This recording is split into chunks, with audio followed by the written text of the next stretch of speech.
The vultures circled overhead, dark specters against the merciless blue sky, as Delilah Winters raced his Mustang across the sun-baked terrain of the New Mexico territory. His heart pounded against his ribs not from exertion, but from dread at what those circling birds might be converging upon. In the summer of 1886, death was no stranger to the desert lands near Columbus, but something pushed him forward, an urgency he couldn't explain. The hoofbeats of his horse echoed like thunder across the cracked earth as he approached the gathering of scavengers. Some had already landed, their hunched forms grotesque as they waddled toward what appeared to be a crumpled heap of fabric against a rocky outcropping. Delilah's blood ran cold. That wasn't animal remains, it was human. "Get!" he shouted, firing his revolver into the air. The explosion scattered the birds in a flurry of indignant squawks and flapping wings. Dismounting with a grunt, Delilah approached the motionless form, his spurs jangling with each cautious step. It was a woman. Her once fine dress was torn and filthy, her face burned red from exposure, lips cracked and bleeding. Auburn hair, tangled with desert debris, spilled around her like a halo. For a terrible moment he thought he'd arrived too late, but then he saw the faint rise and fall of her chest. "Madam." Delilah knelt beside her, gently touching her shoulder. "Madam, can you hear me?" Her eyelids fluttered but didn't open. A weak moan escaped her parched lips. "Hang on now," he murmured, reaching for his canteen. With careful movements he trickled a few drops onto her lips. Not too much at once. "That's it." Her tongue darted out instinctively, seeking moisture. When he offered more, her hand suddenly shot up, clutching weakly at the canteen. "Easy," Delilah cautioned, supporting her head as she took small sips. "You've been out here a spell, I reckon." The woman's eyes finally opened, striking emerald green against her reddened face. They were glassy with exhaustion and dehydration, but sparked with a fierce will to live. 3 days, she rasped. 3 days out here." Delilah whistled low. "You're tougher than you look, madam." He assessed her condition with a practiced eye. Dehydration, sunburn, probably some heat exhaustion, but no obvious broken bones or bleeding wounds. She'd need shelter, water, and rest, and soon. "I'm going to move you now," he explained, sliding one arm under her shoulders and another beneath her knees. "My horse is just over yonder. Can you hold on if I set you in the saddle?" She managed a nod, though her head lolled against his chest when he lifted her. She was too light in his arms, her body radiating heat like a stove. "What's your name, madam?" Delilah asked as he carried her toward his horse. "Rebecca," she whispered. "Rebecca Rowe. Miss Rowe, I'm Delilah Winters. Most folks call me Del." He settled her gently on his saddle, keeping one arm around her waist when she swayed dangerously. "We're about 4 miles from Columbus. My cabin's closer, just over that ridge. Think you can manage if I ride behind you?" Rebecca nodded again, her eyes already closing. Delilah mounted behind her, cradling her against his chest as he urged his horse into a gentle walk. He dared not risk a faster pace with her so unsteady. "Stay with me, Miss Rowe," he murmured into her ear. "Tell me how you came to be out here all alone." Her voice was barely audible over the creak of leather and the rhythmic footfalls of the horse. "Stage, ambushed, I ran, got lost. The Tucson stage, that was 3 days back." Delilah frowned. "Sheriff said no passengers were missing, not passenger running from something else." Her words trailed off as she slipped into unconsciousness, her head falling back against his shoulder. Delilah tightened his hold, spurring his horse to a slightly faster pace. Questions could wait. Right now, this woman needed shelter and care, or those vultures would return to finish what they'd started. As his cabin came into view, Delilah considered what awaited him there: a simple bachelor's existence, sparse furnishings, little in the way of comforts. It wasn't much, but it would have to do. He had no idea who Rebecca Rowe was or what trouble followed her, but one thing was certain. She'd fought too hard to survive for him to let her die now. The cabin stood solid against the landscape, built of sturdy pine logs with a small corral for his horses beside it. It wasn't fancy, just one main room with a stone fireplace, a small table with 2 chairs, a narrow bed in the corner, and a washstand. Outside, a water pump stood near the door, fed by the underground stream that had made this spot habitable. Delilah dismounted carefully, keeping one arm around Rebecca as he slid from the saddle, then lifted her fully into his arms again. Her head rolled against his shoulder, her breathing shallow but steady. Inside, he laid her on his bed, quickly gathering what he needed: water from the pump, clean cloths, a tin cup, and the small supply of medicines he kept on hand. After spending 15 years in these parts, first as a cavalry scout and now as a rancher, he'd learned how to tend wounds and treat the ailments common to desert living.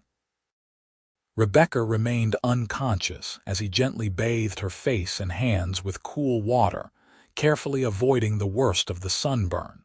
He managed to get a few more sips of water between her lips, but she needed more than he could provide. Still, he'd seen men survive worse out in these lands.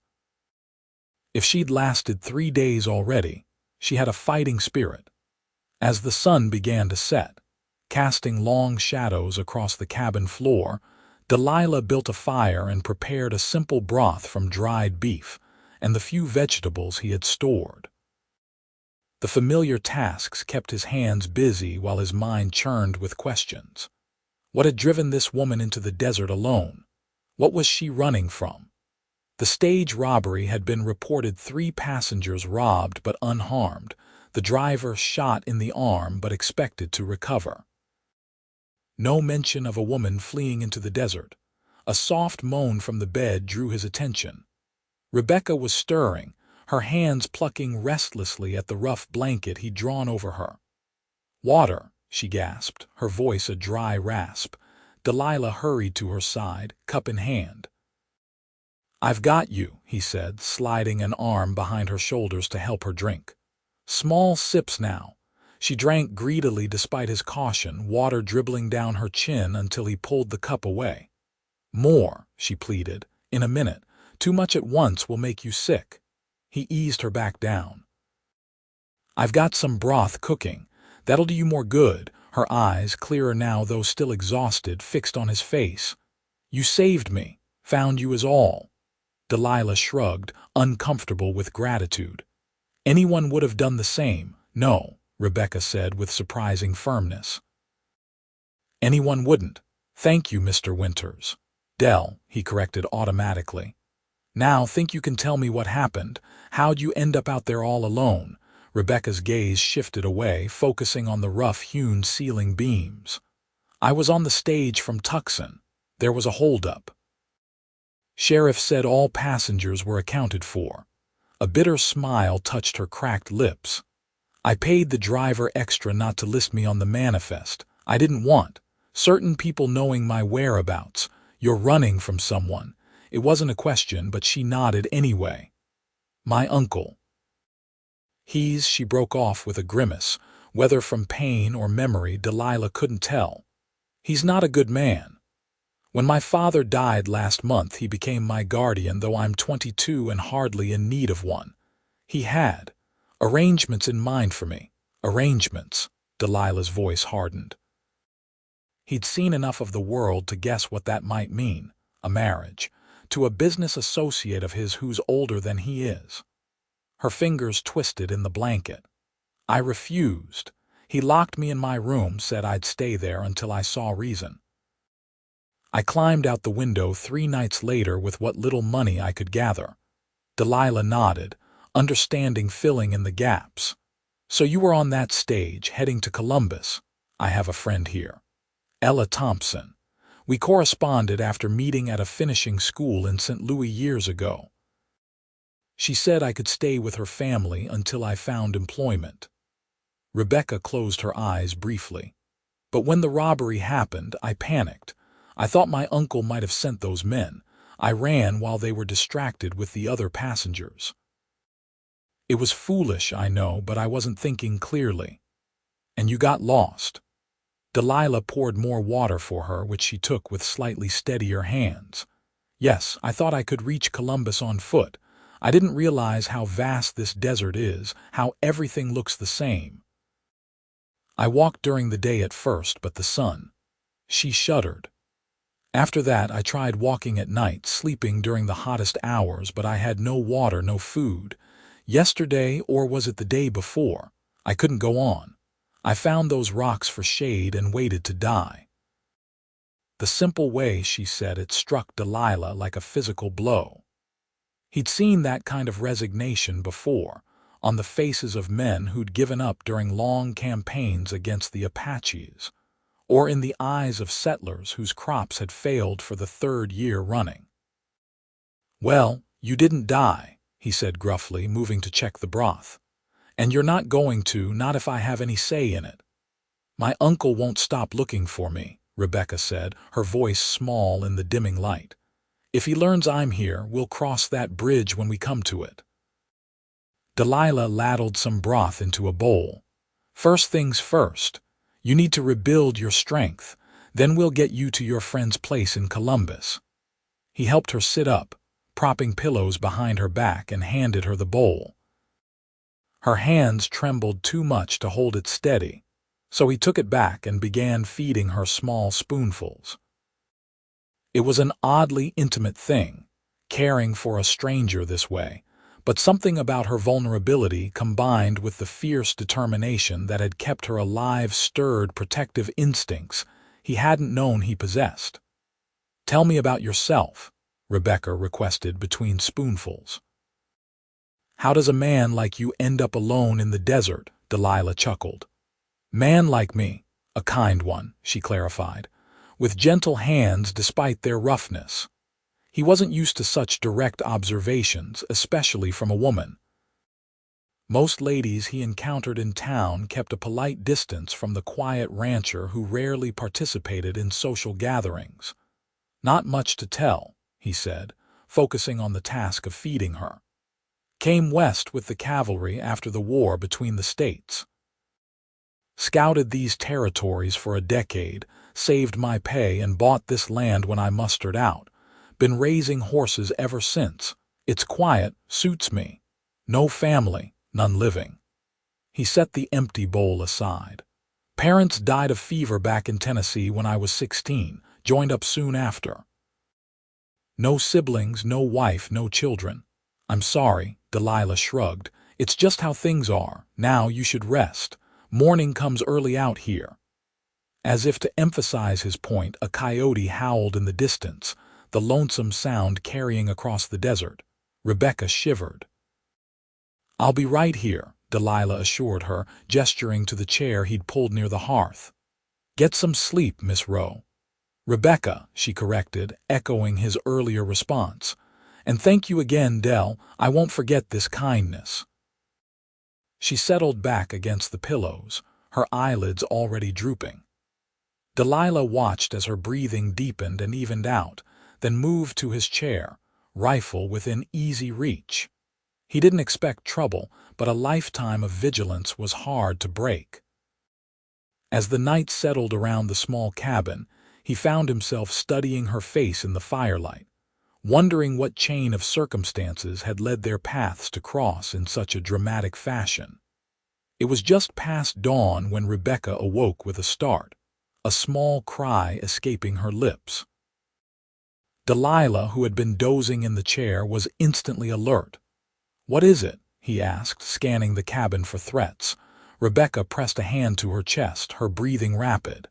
"Just a dream, the vultures." She shuddered. Delilah nodded in understanding. "Dreams have a way of bringing back the worst moments, but you're safe now." He rose and stretched, his back protesting the night spent in the chair. Moving to the stove, he stoked the banked coals and added kindling to build up the fire. "How are you feeling this morning?" He asked over his shoulder. Rebecca took stock of herself. "Better, I think. Still weak, but my head is clearer. And thirsty, always thirsty. That'll last a while yet." Delilah brought her water, then checked her forehead for fever. Her skin was cooler than the previous day, though the sunburn still flamed across her cheeks and nose. "Think you could manage some breakfast? I've got cornmeal for mush, some dried apples I could stew." "That sounds wonderful," she said with such genuine enthusiasm that he couldn't help smiling. While he prepared the simple meal, Rebecca attempted to tidy herself, using water from the basin he'd left near the bed to wash her face and hands, and combing fingers through her tangled hair with limited success. "I must look a fright," she said, when she caught him glancing her way. "You look like someone who survived 3 days in the desert," Delilah replied honestly. "That's no small thing." He served breakfast on tin plates, cornmeal mush sweetened with molasses, stewed apples, and strong coffee. Rebecca managed to feed herself this time, though he noticed she had to pause frequently, her strength still limited. "I should ride into Columbus today," Delilah said as they ate. "Let your friend know you're safe, bring back supplies. Maybe see if Doc Wilson can come check on you." Rebecca set her spoon down, her brow furrowing. "Is it safe to tell people I'm here? What if word gets back to my uncle? Columbus is a small town, but it's on the border with Mexico. Folks mind their business, and Doc Wilson's as close-mouthed as they come. But if you're worried, I won't mention your name, just say I've got someone recovering from heat exhaustion." She considered this, then nodded. "All right, but please, when you speak to Ella, make sure no one overhears. Her father is Frederick Thompson. They have the mercantile on the main street." "Thompson's store. I know it well. Buy my supplies there most months." Delilah finished his coffee. "I'll head out once I've seen to the horses. Will you be all right alone for a few hours? I think I can manage not to die in your absence," Rebecca said with unexpected dry humor. Delilah's laugh was sudden and genuine. "I'd appreciate that. Hate to have gone to all this trouble for nothing." Her answering smile transformed her face, despite the peeling sunburn and chapped lips. For the first time, Delilah glimpsed the woman she must have been before desperation drove her into the desert, bright, perhaps even mischievous, with a resilience that went beyond mere physical endurance. He cleared their plates, then fetched clean clothing from his trunk, a spare shirt, trousers that would be far too large, and a leather belt to cinch them. "Not exactly ladies' fashion, but they're clean. Might make you more comfortable than that torn dress." Rebecca accepted the bundle with gratitude. "I feel human again, just holding clean cloth. Thank you." Delilah nodded and headed outside to give her privacy while he tended to the horses. The morning air was still cool, though the rising sun promised another scorching day.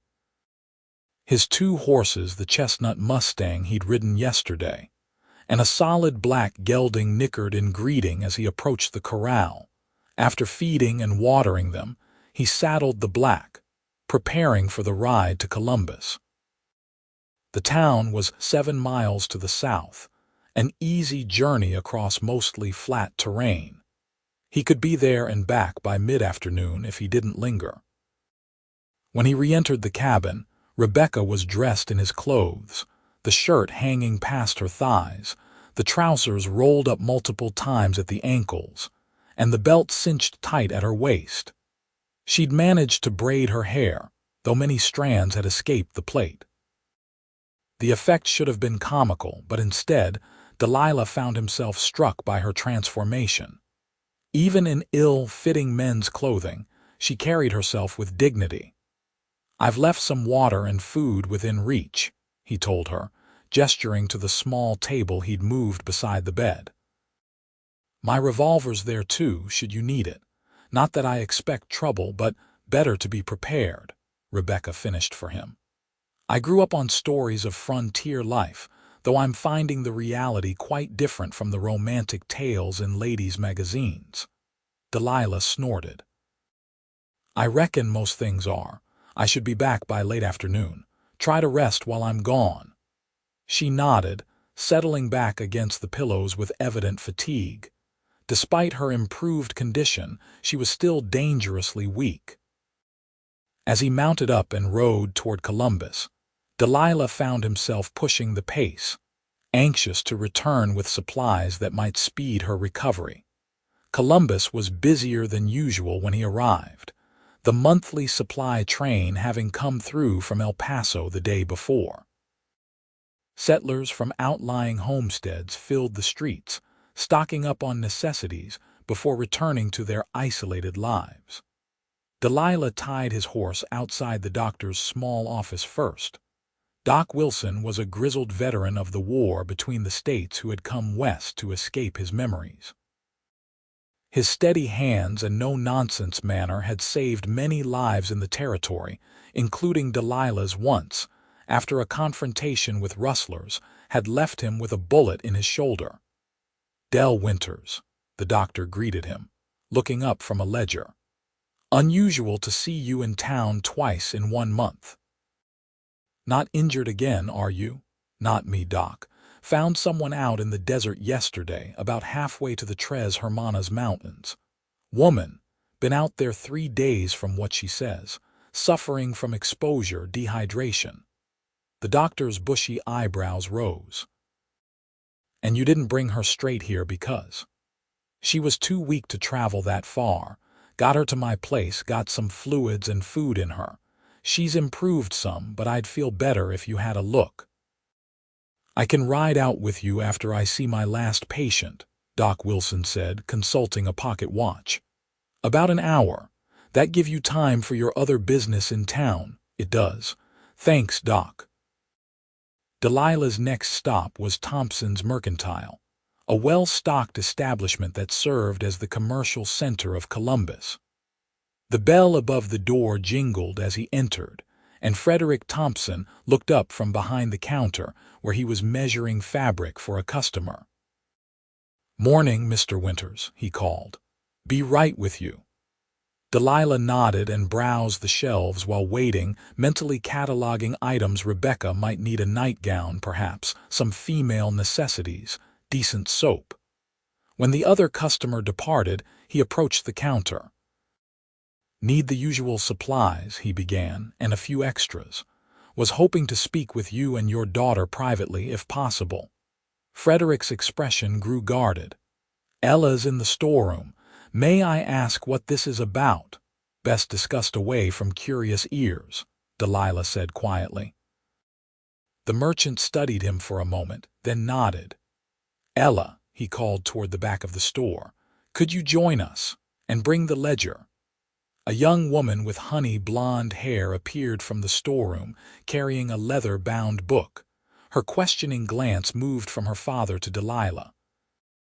"Mr. Winters has something to discuss with us," Frederick explained. "Lock the door, please. We'll reopen in a few minutes."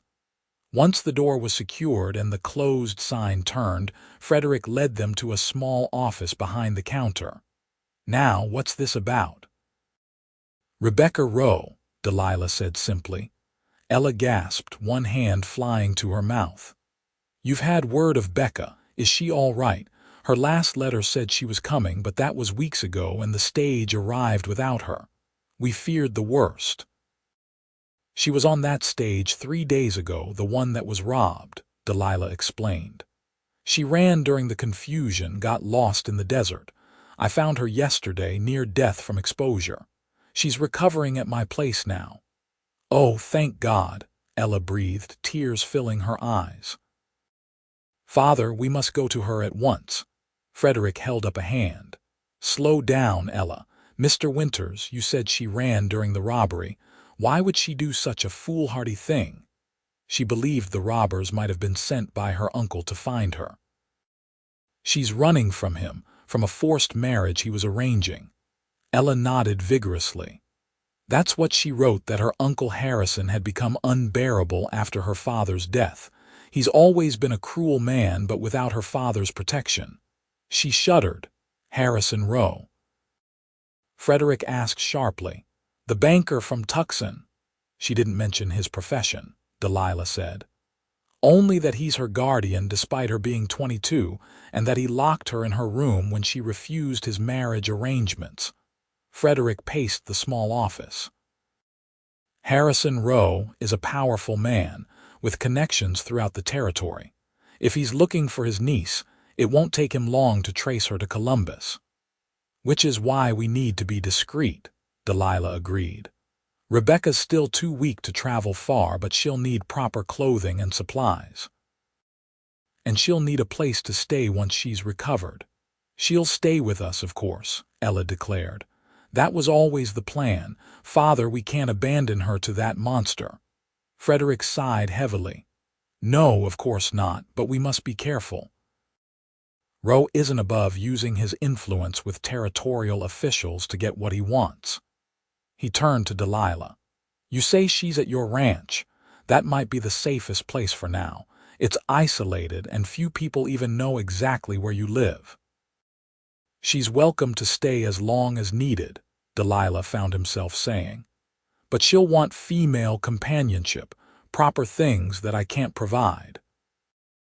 Ella began gathering items from around the store, a nightgown, undergarments, a simple dress that might fit Rebecca's slight frame, hair combs, and other necessities. I'll pack these for her now. Father, could I ride out with Mr. Winters and Doc Wilson? I could stay a day or two, help Becca regain her strength. Frederick considered this, then nodded reluctantly. Very well, but you must be careful, both of you. If Rowe learns Rebecca is here, there will be trouble. An hour later, Delilah rode out of Columbus with Doc Wilson and Ella Thompson, their horses laden with supplies. The doctor had brought his medical bag and various tonics that might speed Rebecca's recovery, while Ella carried the clothing and personal items her friend would need. They traveled mostly in silence, the summer heat discouraging casual conversation. At the cabin, they found Rebecca sitting propped up in a chair by the window, Delilah's revolver within reach as he'd left it. Her face lit up at the sight of her friend. Ella. She cried, attempting to stand but sinking back weakly. Don't you dare get up, Ella scolded, rushing to embrace her. Oh, Becca, when you didn't arrive on the stage, I feared the worst. While the women reunited, Doc Wilson conducted a thorough examination, his weathered hands gentle but efficient as he checked Rebecca's vital signs, examined her sunburned skin, and tested her reflexes. You're lucky to be alive, young lady, he pronounced finally. Another day out there, and we'd be having a very different conversation. But you seem to have avoided the worst complications of exposure. With proper rest, plenty of fluids, and good nutrition, you should recover fully within a week or two. He mixed a tonic from his supplies, instructing her to take it 3 times daily, and left additional medications for pain and to help her sleep. I'll return in 3 days to check your progress. Until then, bed rest, lots of water and nourishing food. Delilah saw the doctor out while Ella helped Rebecca change into proper clothing. By the time he returned, Rebecca was wearing a simple blue cotton dress, her hair brushed and braided properly. The transformation was remarkable, though still pale and clearly exhausted. She looked more like a lady recovering from illness than a desperate refugee from the desert. I feel almost human again, she said, smiling at him from the bed where Ella had insisted she return. You look it, he replied, then immediately felt foolish at the inadequacy of the compliment. I know what you mean, Rebecca assured him, and thank you for everything. Ella stayed for 3 days, sleeping on a pallet beside Rebecca's bed and taking over the nursing duties. She proved to be an excellent cook as well, transforming Delilah's simple provisions into surprisingly tasty meals. During those days, A routine developed. Delilah would see to his ranch chores in the morning, then join the women for the midday meal, during which Rebecca grew increasingly animated, sharing stories of her childhood in Tucson before her mother's death, or her time at the finishing school where she and Ella had met. In the evenings, after Rebecca retired early, Ella would sit with Delilah by the fire, discussing the situation in more practical terms. "Father has been making inquiries," she told him on the third evening. "Harrison Rowe has indeed been looking for Rebecca. He's offered a substantial reward for information on her whereabouts." Delilah frowned. "What kind of man hunts his own niece like quarry? The kind who stands to control her inheritance if she remains unmarried, or to forge a powerful business alliance if she marries his chosen suitor." Ella's usually cheerful face hardened. Becca's father was wealthy mining interests, primarily. The will stipulated that Harrison would manage the estate until Rebecca either married or turned 25, but the principal would always belong to her. "So he either forces her into a marriage that benefits him, or keeps her under his thumb for another 3 years, Delilah summarized. "Exactly. Either way, he controls the money, one way or another." Ella sighed. "Father says there are rumors that Rowe's bank is in financial trouble. He might be desperate enough to do anything to maintain control of Rebecca's fortune, including sending men to intercept a stagecoach." Ella's eyes widened. "You think he arranged the robbery, but that would be criminal." "Yes, but desperate men take desperate measures." Delilah poked at the fire, sending sparks up the chimney. "We need to be prepared for the possibility that he won't give up easily." The next morning, Doc Wilson returned as promised, pronouncing Rebecca much improved but still in need of rest. Ella, however, had to return to Columbus. Her father couldn't manage the store alone indefinitely, and her absence might start tongues wagging. "I'll come back in a few days," she promised Rebecca. "By then, you might be strong enough to move to town." After Ella and the doctor departed, the cabin seemed oddly quiet. Delilah busied himself with chores, giving Rebecca space to rest, but found himself frequently glancing toward the cabin, aware of her presence in a way that made him both uneasy and strangely content. That evening, Rebecca insisted on helping prepare dinner, though she tired quickly and had to sit at the table to continue chopping vegetables for the stew. "I'm not used to feeling so useless," she admitted as Delilah took over the task. "At home, I managed the household after my mother died.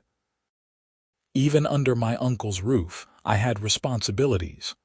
Recovering isn't being useless," Delilah pointed out. "It's necessary work." Rebecca smiled at his characterization. "You have a practical way of looking at things. I like that." The simple compliment warmed him more than it should have. As they ate dinner together, Delilah found himself sharing stories he rarely told of his time scouting with the cavalry, of the Chiricahua Apache he'd come to respect even as he tracked them, of his dream to build his small horse ranch into something substantial. "You understand this land," Rebecca observed. "Its harshness, but also its beauty. I never saw it before, was always too busy complaining about the heat and dust. But when I was out there, alone, there were moments." She paused, searching for words. "Moments when the sunset turned everything gold and rose, and I thought if I had to die, at least I'd seen something so beautiful first." Delilah studied her across the table, struck by her perception. Most people who hadn't grown up in the desert never saw beyond its dangers to the austere splendor beneath. That she had glimpsed it even while fighting for her life spoke to something rare in her character. "It gets in your blood," he said finally. "This place changes how you see everything else." The days that followed fell into a gentle rhythm. Rebecca grew stronger, able to walk short distances outside the cabin, sit in the shade of the lone mesquite tree, and help with simple household tasks. Delilah found himself enjoying her company more than he'd expected, her quick mind and quiet determination a match for his own reserved nature. On the 5th day after finding her, as they sat under the mesquite tree watching the sunset paint the desert in shades of amber and crimson, Rebecca broached the subject they'd both been avoiding. "I can't stay here indefinitely," she said softly. "You've been extraordinarily kind, but I've imposed on your hospitality long enough. Ella says I could move to town tomorrow or the next day."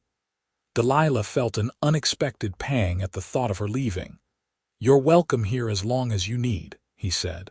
"It's safer being out of town." "Safer, yes, but not fair to you. You didn't ask to become entangled in my problems." "I chose to bring you here," he reminded her, "knew what I was doing." Rebecca turned to face him fully, the dying sunlight catching in her hair. "Why did you?" "You could have taken me straight to the doctor in Columbus, or to Ella's family. Why bring me to your home?" It was a question Delilah had asked himself more than once over the past days. The practical answer that she'd been too weak to travel further was true but incomplete. There had been something more, some instinct he couldn't quite name. "Felt right," he said finally. "You needed peace to heal. Town's got too many eyes, too many questions."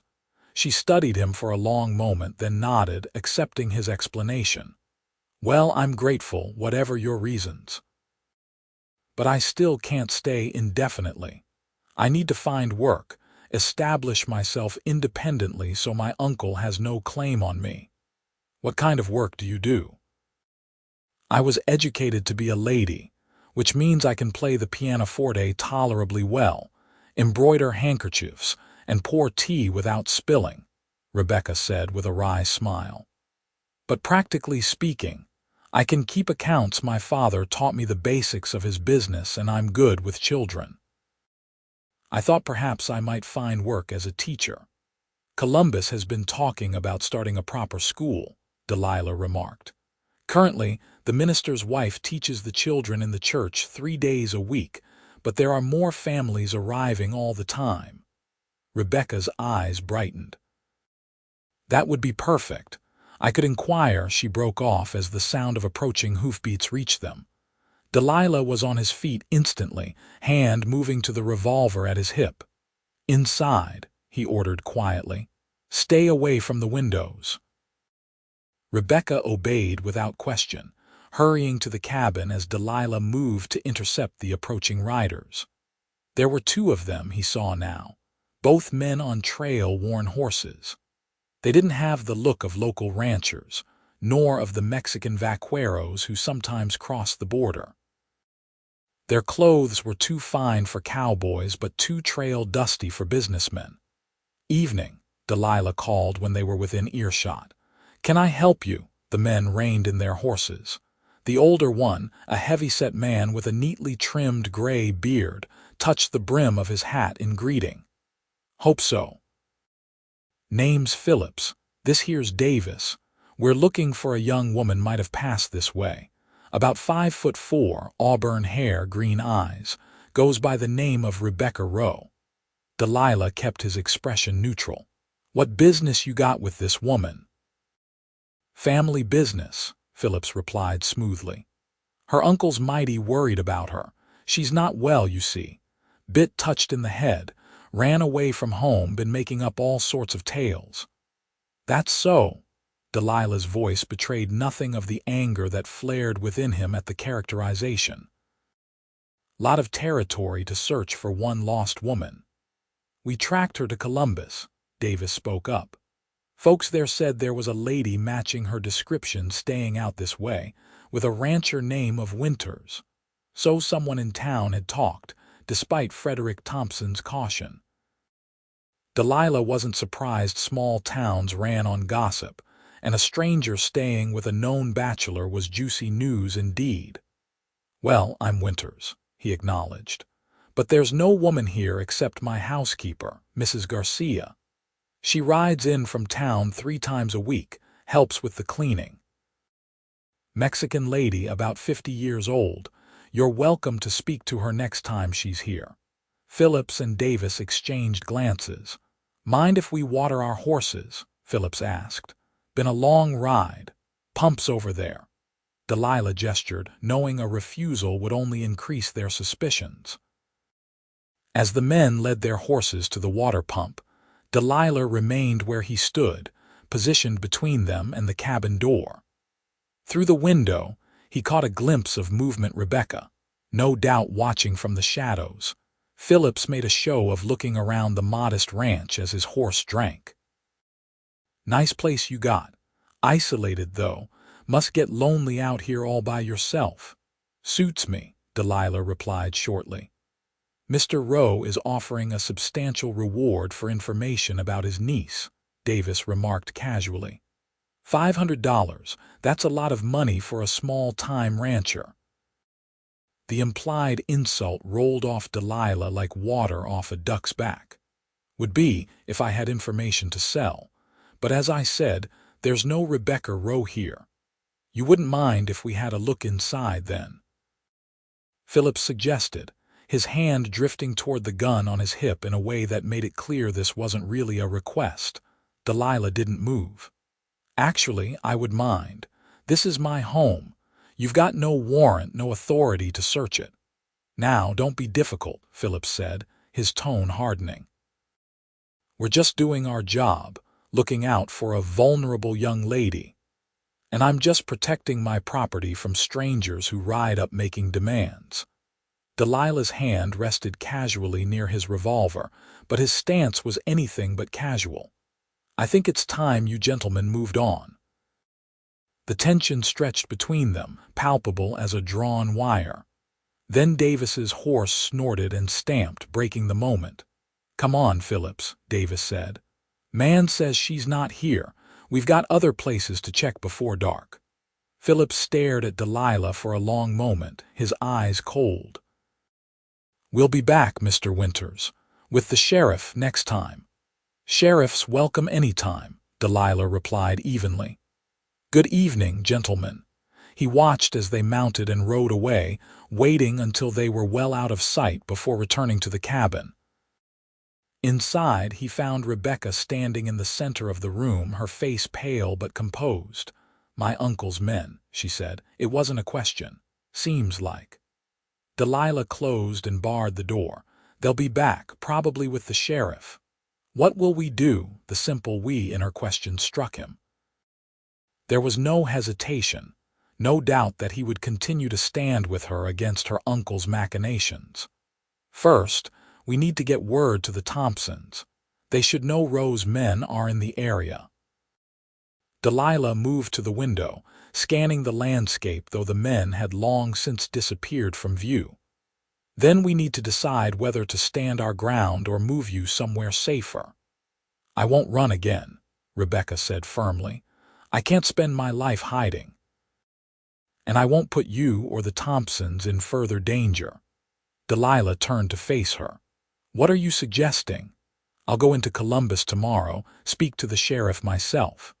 Explain that I'm of age, that I left my uncle's home voluntarily, and that I wish to stay in Columbus and support myself. And if the sheriff sides with your uncle, he's got money and influence. Then I'll take my case to the territorial court if necessary."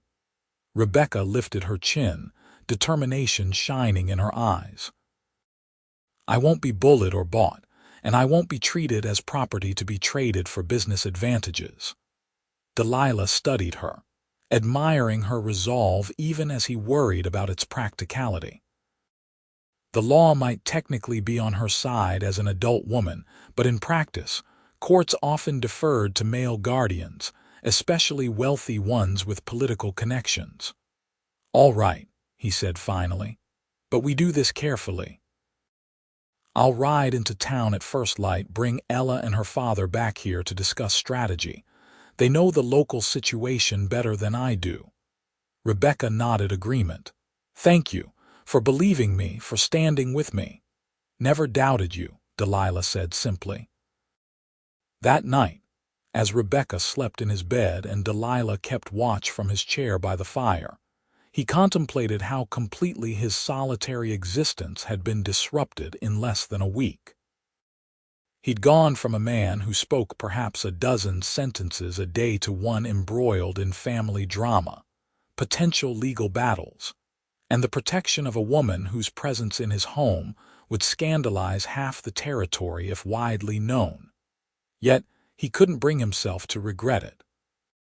There was something about Rebecca that called to him her courage, her quiet dignity even in desperation, the way she looked at the desert and saw beauty where others saw only desolation.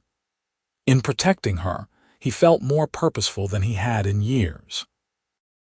Dawn was breaking when Delilah heard the distant sound of multiple horses approaching, too many for just Phillips and Davis returning with the sheriff.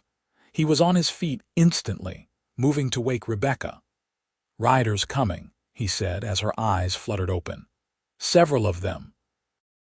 She was fully alert immediately, the lingering effects of her ordeal evident in how quickly fear replaced sleep in her expression. "How many? Can't tell yet. Get dressed quickly, then stay inside and away from windows." Delilah checked his weapons, the revolver at his hip, the Winchester rifle he kept loaded by the door, and the shotgun mounted above the fireplace. He wasn't looking for a fight, but neither would he be caught unprepared. Stepping onto the porch, he counted 5 riders approaching, Phillips and Davis among them, along with Sheriff Tom Mendoza and 2 other men Delilah didn't recognize. One was expensively dressed, despite the dust of travel, riding an equally expensive-looking thoroughbred. The other had the hard look of a hired gun. As they drew closer, Delilah raised a hand in greeting to the sheriff, a man he knew reasonably well and respected for his fairness.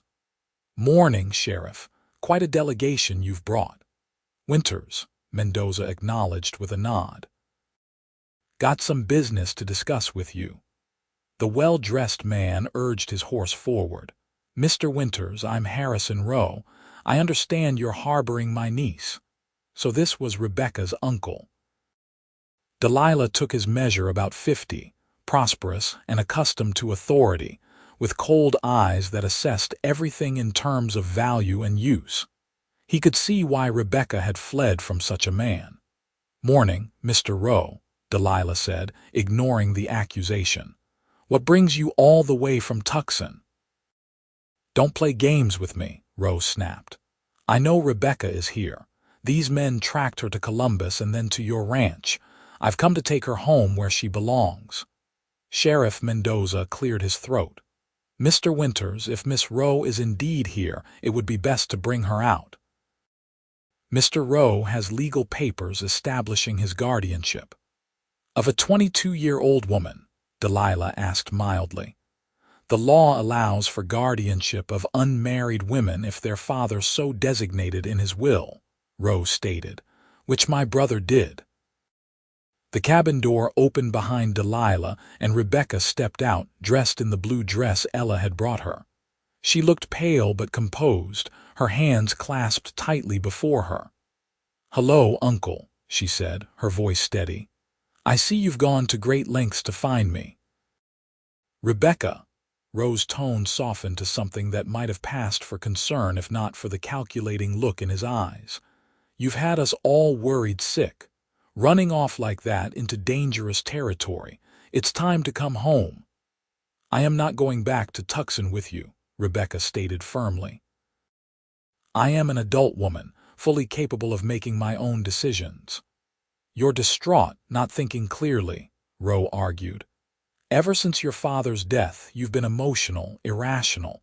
The doctor said it might happen, grief affecting your judgment." Delilah felt Rebecca stiffen beside him, but she didn't falter. "I am perfectly rational, Uncle. I simply refuse to be forced into marriage with a man 3 times my age for your financial benefit." Sheriff Mendoza looked uncomfortable at this revelation. "Mr. Rowe, is this true? Were you arranging a marriage against the lady's will?" "Of course not," Rowe scoffed. I was introducing her to a respectable gentleman who expressed interest, as any guardian would. Her reaction was wildly disproportionate, running away, making up tales. It only proves her emotional instability. I am not unstable, Rebecca insisted. Sheriff, I left my uncle's home because he locked me in my room when I refused his marriage arrangements. I am of age and wish to establish myself independently here in Columbus. I have friends here, prospects for employment, and no desire to return to Tucson. Mendoza looked between niece and uncle, clearly weighing their conflicting accounts. Miss Rowe, the law does give your uncle certain rights as your guardian, especially regarding your inheritance. I don't care about the inheritance, Rebecca interrupted. He can keep every penny if it means my freedom. Harrison Rowe's face darkened at this declaration. Don't be ridiculous, Rebecca. You have no idea what you're saying. You can't survive without your inheritance or my protection. I've survived 3 days alone in the desert, she countered. I think I can manage life in a small town quite effectively. Delilah had remained silent during this exchange, but now he spoke up. Sheriff, as I understand territorial law, any guardianship that extends beyond a woman's 21st birthday is subject to review by a court if she petitions for independence. Has Miss Rowe had the opportunity to make such a petition? Mendoza raised an eyebrow. You're surprisingly well informed on legal matters for a rancher, Winters. Had some experience with the courts during my cavalry days, Delilah replied. Indian affairs, land disputes, that sort of thing.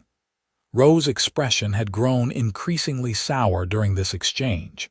This is absurd. I've come all this way to retrieve my niece, who clearly has been influenced by this. This cowboy with delusions of legal expertise. Sheriff, I insist you enforce my rights as her guardian. The sheriff sighed, removing his hat to wipe his brow in the growing morning heat. Mr. Rowe, while your papers appear in order, Miss Rowe does have the right to petition for review of the guardianship. Until such a hearing can be arranged, I can't force her to return with you against her will, not when she's clearly stated her wishes as an adult. This is outrageous. Rowe exploded. Do you have any idea who I am in Tucson, the connections I have with the territorial governor? I'm sure your influence is considerable in Tucson, Mendoza replied evenly. But here in Columbus, we follow the law as best we can. Miss Rowe can file her petition with the court when the circuit judge arrives next week. The standoff might have continued indefinitely if not for the arrival of another group of riders, Frederick Thompson and his daughter, along with 2 other men Delilah recognized as respected business owners from Columbus. Sheriff Mendoza, Thompson called as they approached. I see we've arrived just in time. Mr. Thompson, the sheriff acknowledged. What brings you out this way? We heard that Mr. Rowe was in town, asking about Miss Rebecca, Thompson explained, dismounting. As her friends and sponsors in Columbus, we felt our presence might be helpful. Rowe's eyes narrowed. What do you mean, sponsors? Miss Rowe has been offered a position as the teacher for our new town school, Thompson said smoothly. These gentlemen represent the school committee. We've been corresponding with her for some time and were delighted when she accepted our offer. This was news to both Delilah and Rebecca, judging by her startled expression, but she recovered quickly. Yes, Uncle. I came to Columbus specifically for this opportunity. I'll be self-supporting, with no need for either your guardianship or my inheritance.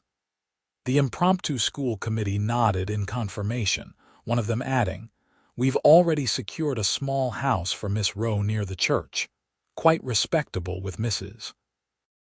Hollister next door to ensure all proprieties are observed. Delilah had to admire Thompson's quick thinking. By presenting Rebecca as a respected professional with an established position and living arrangement, he'd countered Rowe's implication that she was unstable and dependent. Rowe wasn't ready to concede, however. "This is a transparent attempt to circumvent my legal authority. I won't stand for it. Rebecca, you're coming with me now. We'll sort this out in Tucson." He moved as if to dismount, but froze when Delilah's hand dropped to his revolver. "Mr. Rowe," Delilah said quietly, "Miss Rowe has made her wishes clear. The sheriff has stated the legal position. I suggest you respect both." The tension that crackled between them was palpable. For a long moment, no one moved or spoke. Then Sheriff Mendoza stepped between them. "That's enough, gentlemen. Mr. Rowe, I understand your frustration, but I won't have violence in my jurisdiction. You're welcome to stay in Columbus until the circuit judge arrives. Present your case legally, but you will not remove Miss Rowe against her will." Rowe's face contorted with fury, but he was no fool. Outnumbered and outmaneuvered, he gathered his dignity. "This isn't over.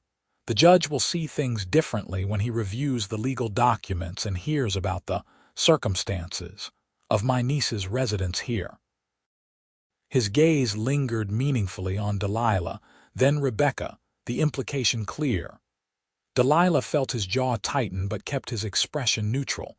"Until the hearing, then," Rowe concluded, wheeling his horse around. "Come, gentlemen." Phillips and Davis, along with the hired gun, followed their employer. Sheriff Mendoza lingered a moment longer. "Miss Rowe, I'd advise you to move into town as soon as possible," he said kindly. "Your uncle raised some concerns about propriety that might influence the judge's opinion of your independence." "I understand, Sheriff," Rebecca replied. "I'll move to the teacher's house today with Ella's help." "Good, and Winters," Mendoza fixed him with a stern look. "Stay out of trouble." Rowe's not a man who forgets a slight. After the sheriff departed, Thompson explained his improvisation. "We've actually been discussing a proper school for months, and Ella mentioned your education. The timing seemed providential. The position and house are real, if not quite as arranged as I implied." Rebecca's gratitude was evident in her embrace of both Thompsons. "You're wonderful friends. I don't know how I'll ever repay your kindness." "By being an excellent teacher," Frederick replied with a smile. "Now, let's gather your things. The more established you appear by the time the judge arrives, the better."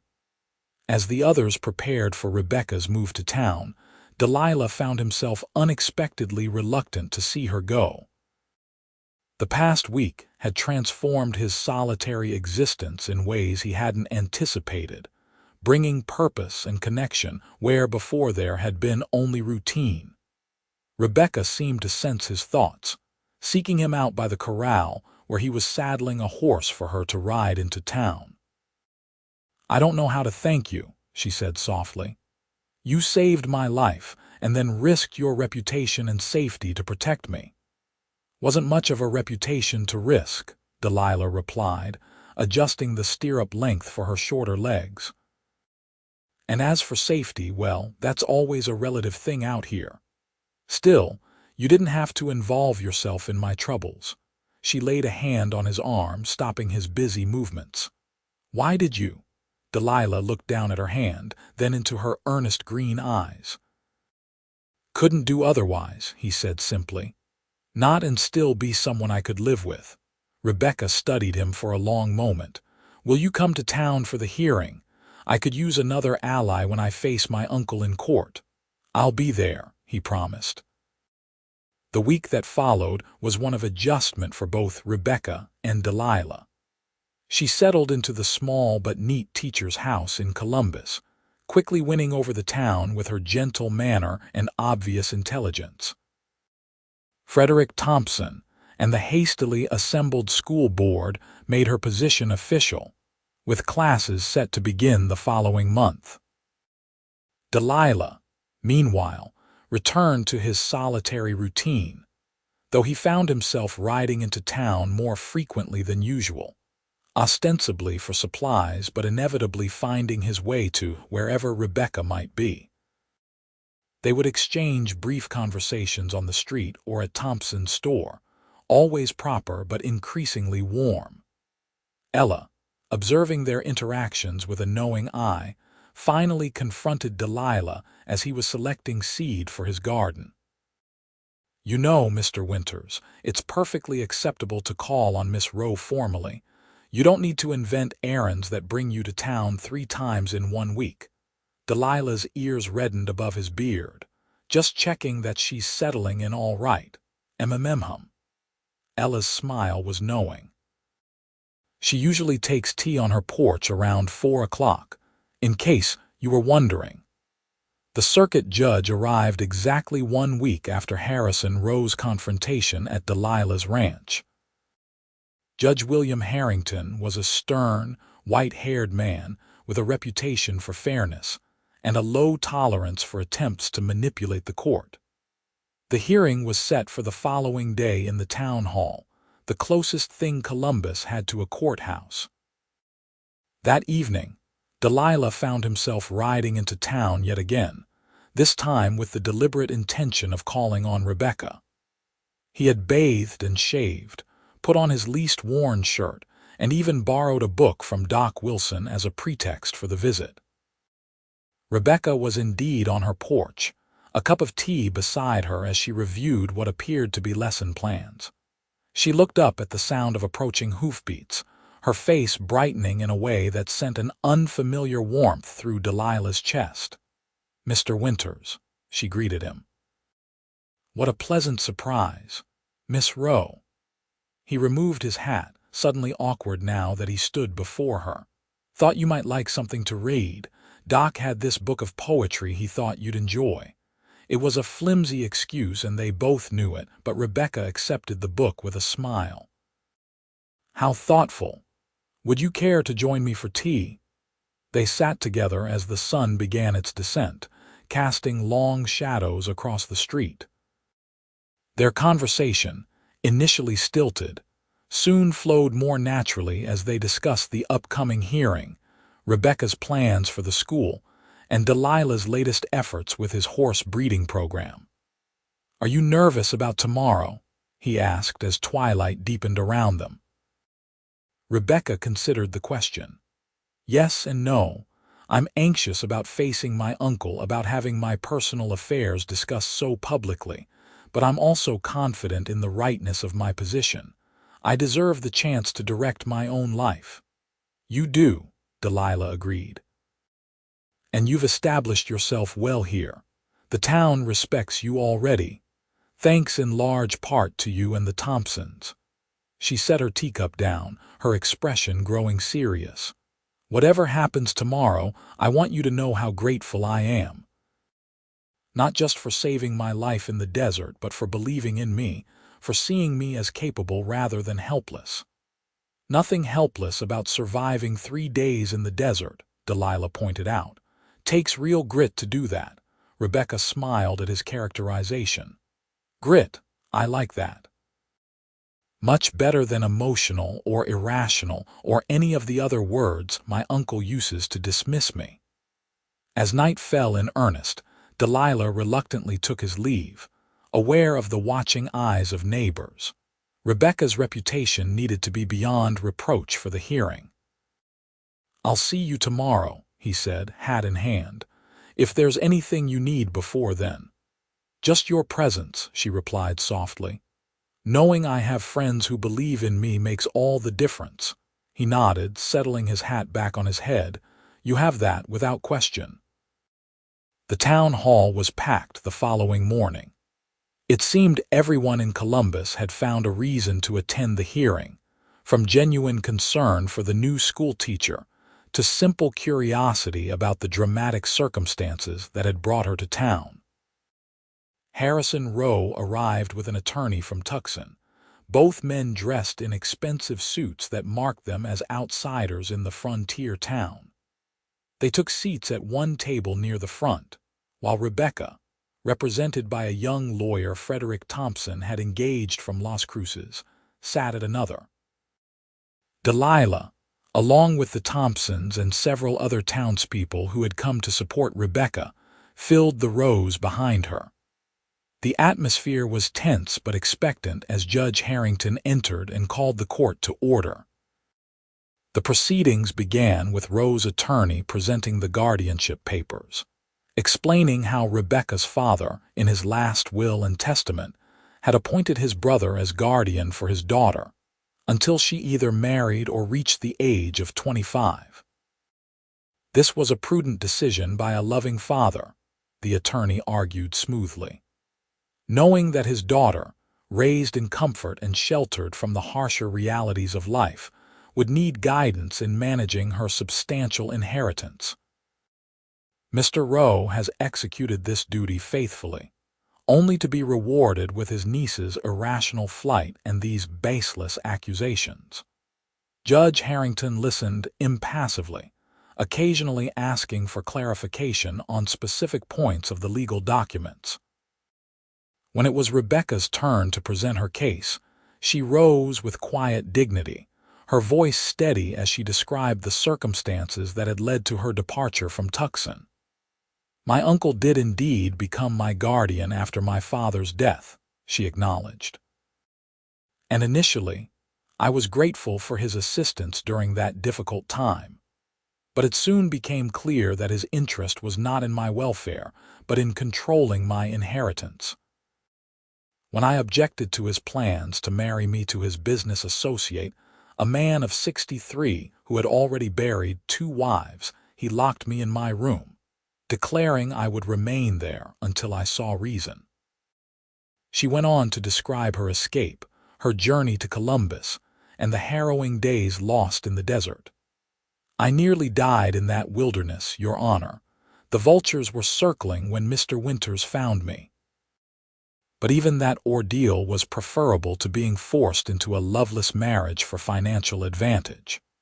Rowe's attorney objected repeatedly, characterizing Rebecca's account as emotional exaggeration and the fantasies of a sheltered young woman overwhelmed by grief.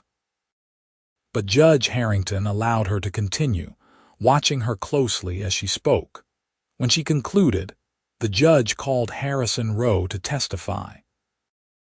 Under questioning, Rowe maintained that he had acted only in Rebecca's best interests, that the marriage he proposed was advantageous for her security, and that her flight proved her emotional instability. "And what of these allegations that you confined Miss Rowe to her room against her will?" the judge asked. "A gross mischaracterization," Rowe replied smoothly. "I suggested she take time to consider the proposal carefully before rejecting such an advantageous match. Her room was comfortable, hardly a prison. Yet she felt compelled to climb out a window and flee the territory," Judge Harrington observed dryly. The proceedings continued with testimony from Delilah about finding Rebecca in the desert, from Doc Wilson about her physical condition upon examination, and from Frederick Thompson about her character and competence since arriving in Columbus. Finally, Judge Harrington called Rebecca forward once more. "Miss Rowe, I have one final question for you. If I were to dissolve your uncle's guardianship, how do you propose to support yourself? Your inheritance would remain in trust until you reach 25, as stipulated in your father's will." "I understand and accept that condition, Your Honor," Rebecca replied. "I have secured a position as teacher for the Columbus School, with housing provided. The salary is modest but sufficient for my needs. I ask only for the freedom to live independently, to make my own choices about my future, including whom and when I might marry." The judge considered this, then nodded. "The court will recess for 1 hour while I deliberate." That hour felt interminable to those waiting. Rebecca sat quietly with Ella, occasionally glancing toward Delilah, who remained steadfastly present despite his obvious discomfort with the crowded room and formal proceedings. When Judge Harrington returned, the room fell silent. "Having reviewed the evidence and testimony presented," he began, "I find the following. First, that while Mr. Harrison Rowe was legally appointed guardian of Miss Rebecca Rowe, his actions in attempting to coerce her into marriage and restricting her freedom of movement constitute an abuse of that guardianship. Second, that Miss Rowe, being of sound mind and over the age of 21, has demonstrated both the desire and the capability to establish herself independently. Therefore, I hereby dissolve the guardianship with the following provisions. Miss Rowe's inheritance shall remain in trust until her 25th birthday, as stipulated in her father's will, with the Bank of Las Cruces serving as trustee in place of Mr. Rowe. Miss Rowe shall have access to a reasonable allowance from the interest for her continued education and establishment. Furthermore, I order that Mr. Rowe shall not interfere in his niece's affairs, nor attempt to remove her from Columbus against her will, under penalty of law." The judge's gavel fell with finality, and the tension in the room broke like a thunderstorm. Rebecca's supporters surged forward to congratulate her, while Harrison Rowe sat rigidly in his chair, his face a mask of controlled fury. As the crowd dispersed, Rowe approached his niece, his attorney hovering anxiously at his elbow. "This isn't the end of the matter, Rebecca," he said in a low voice. "You've embarrassed me publicly, cost me control of my brother's estate. I won't forget that." Before Rebecca could respond, Delilah was beside her, his presence a silent but unmistakable warning. "Mr. Rowe," he said quietly, "the judge's ruling was clear. I suggest you honor it." Rowe's eyes flicked between them, calculation replacing anger. "So that's how it is. Found yourself a protector, have you, Rebecca? Or something more?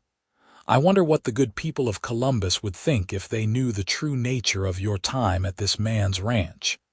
"They would know exactly what happened," Frederick Thompson interrupted, joining the group.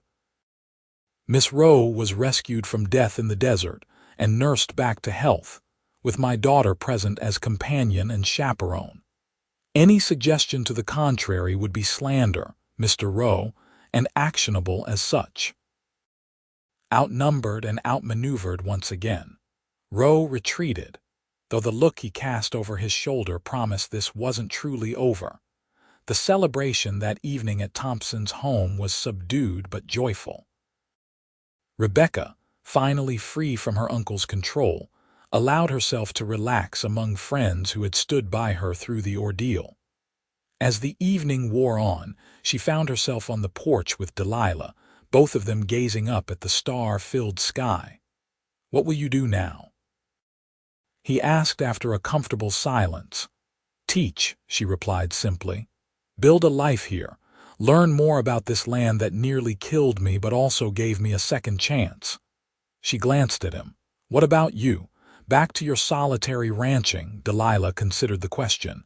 "It's what I know." "But maybe—" he hesitated, unaccustomed to expressing personal desires.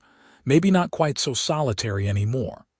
Rebecca's smile in the moonlight was worth every moment of discomfort the day had brought. "I'd like that," she said softly.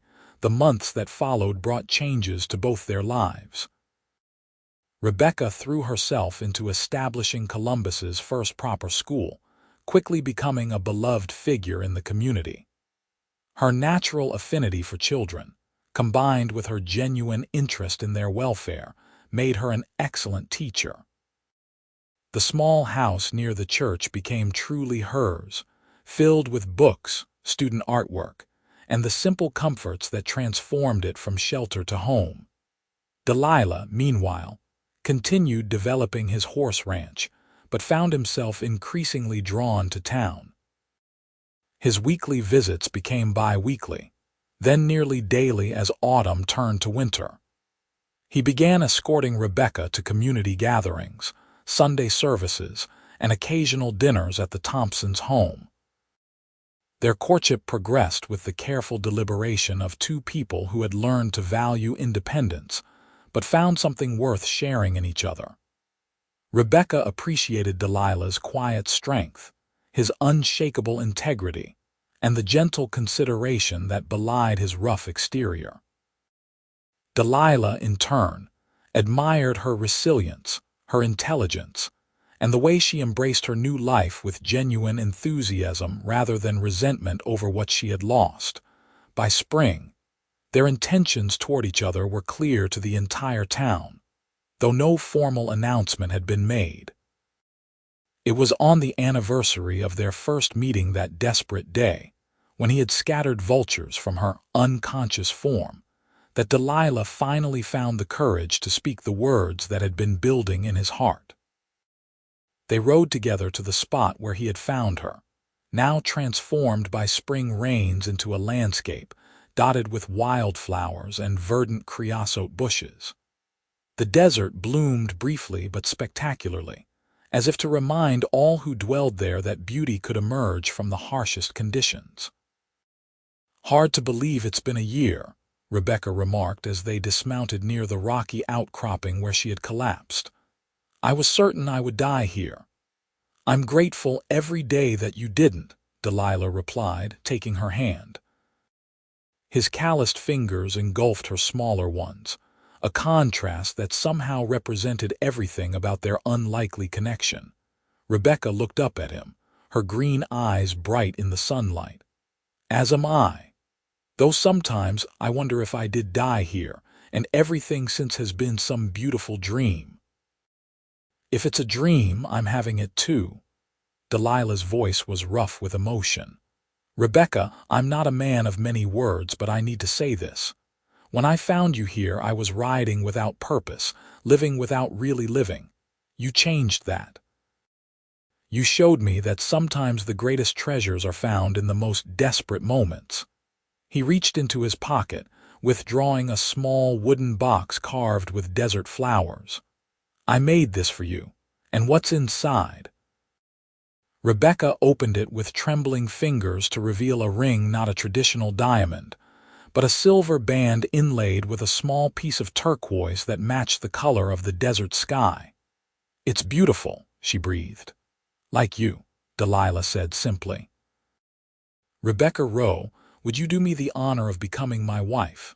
Not because you need a protector or I need a companion, but because together we're better than we are apart." Tears filled Rebecca's eyes as she nodded. "Yes, Delilah Winters. Yes, with all my heart." Their wedding took place in the small church in Columbus, with seemingly the entire town in attendance. Ella Thompson served as maid of honor, while Doc Wilson stood as Delilah's best man. The celebration afterward spilled into the street, with music, dancing, and enough food to feed the county. Harrison Rowe did not attend, though rumors persisted that he had not given up his grudge. But on that perfect day, with the desert in bloom around them and the future stretching bright before them, neither Rebecca nor Delilah spared him a thought. They built their life together on the ranch, expanding the small cabin into a proper home with rooms for the family they hoped to have. Rebecca continued teaching until the birth of their first child, a son they named James Frederick, after both their fathers. 2 years later, a daughter followed, Elizabeth Ella, with her mother's auburn hair and her father's steady gaze. On quiet evenings, they would often sit together on the porch, watching the sunset paint the desert in shades of gold and crimson, while their children played nearby. Sometimes Rebecca would recall that desperate time when she was lost and alone, certain that death circled overhead.